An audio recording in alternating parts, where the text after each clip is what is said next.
Despite the vast literature on phytosterols lowering blood cholesterol levels, there is to date no study investigating the ultimate proof of efficacy, the lowering of the incidence of coronary heart disease.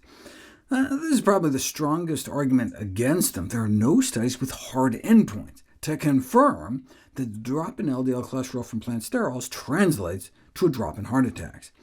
The reason is that even if people start out with a 10-year cardiovascular disease risk of 10%, you'd have to randomize about 30,000 people to phytosterols for a decade to detect such an effect.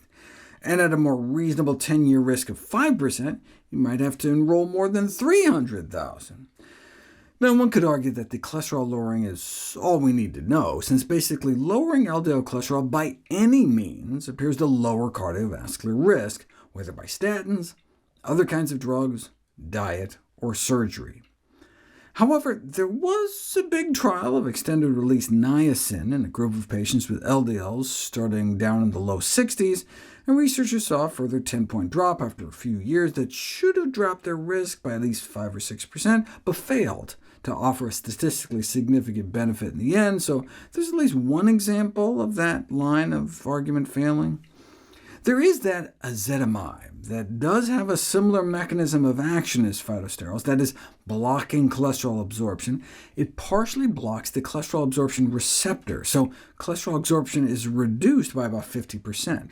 When it was put to the test, it did indeed significantly improve cardiovascular outcomes, and the 13-point drop in LDL achieved by blocking cholesterol absorption with the drug is almost the exact same drop in LDL we'd expect from blocking cholesterol absorption with phytosterols, based on more than 100 randomized controlled trials. Does blocking cholesterol absorption work even if you don't eat any cholesterol? Yes, because the bulk of the cholesterol flowing through our digestive tract is dumped there from our liver's own production. It also works for those on statin drugs. In fact, adding 2 grams of phytosterols a day to your routine may be equivalent to quadrupling your statin dose. So if you are going to try phytosterols to lower your LDL level, what's the best dose, and what's the best source? The recommended daily dosing is between 2 to 3 grams a day, based on dose-response curves like this, where the benefit appears to plateau at about those 2 or 3 daily grams. There's a comparable benefit curve with plant stanols, which are similar molecules. Plant sterols and stanols are absorbed better if taken with meals, because the maximum cholesterol load to the intestine occurs after gallbladder contraction and delivery of cholesterol-rich bile to the intestine. Indeed, the same dose of phytosterols may have more than double the LDL-lowering effect when taken with meals, rather than between them on an empty stomach. The full LDL cholesterol-lowering effect can be detected after just 2 weeks, and may last as long as you take them, but as soon as you stop, the cholesterol-lowering effect will be lost within a week or 2. Phytosterols, those kinds of doses, are available in supplements and in fortified foods, which lower LDL equivalently. As I talked about before, the margarines are a total non-starter. Are there any healthy phytosterol fortified foods? Not any that I could tell where I live. In Australia, there's a plant sterol fortified shredded wheat, but I don't know if you can get it anywhere else. That leaves us with supplements. It's always good to have third-party certification of authenticity, though I think there's only one USB-certified brand at the moment, but Consumers Lab also tested and improved 3 others.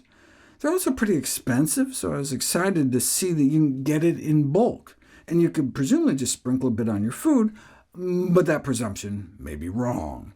As a crystalline powder, the free phytosterols are much less efficient at inhibiting cholesterol.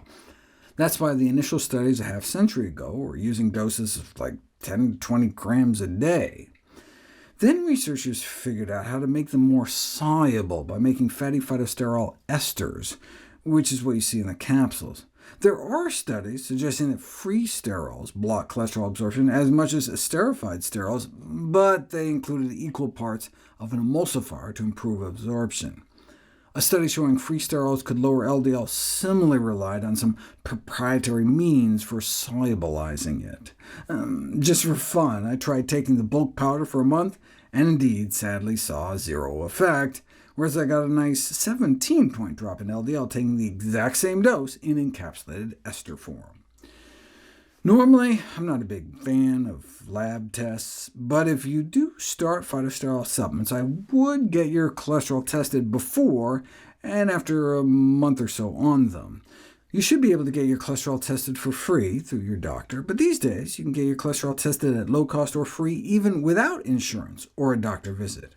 While some individuals respond immediately and get a major shift in lipid profiles, others are more resistant or even completely insensitive to plant sterols, or do even worse. Just because the average response is around a 10% drop in LDL cholesterol, maybe you'll be lucky and respond even better. These are all individual patients, and this first person saw a 38% drop. But it's also possible you won't respond as well, or your cholesterol may actually go up. That unfortunate person at the end had a 33% increase in LDL. So even though the average effect is good, you want to make sure it's actually working for you.